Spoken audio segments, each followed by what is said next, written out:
Y si no, pues lo que dice Jesús, que le gustará el disco.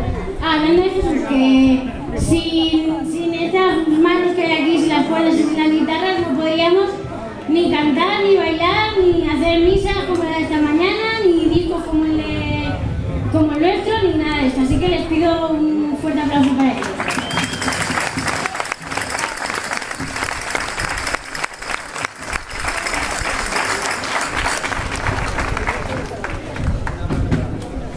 Y bueno, ustedes, si hacen memoria, seguro que se acordarán cuando en la tele habían 2 canales. ¿Es verdad? No había nacido. Esa señora sí que se acuerda. Yo no. Yo no estaba ni pensada. Exacto. Que triunfaba en el programa de televisión española, en el programa Gente Joven. Iban grupos de Aragón a concursar y el grupo que más ganaba era el grupo de Nobleza Baturra, ¿verdad? ¿Lo recuerdan? Esperanza también lo recuerda.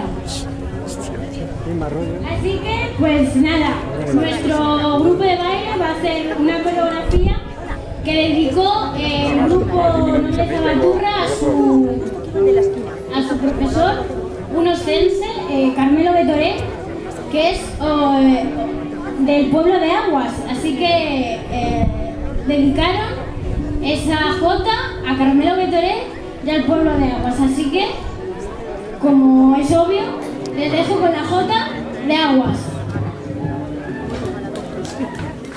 Y ya está.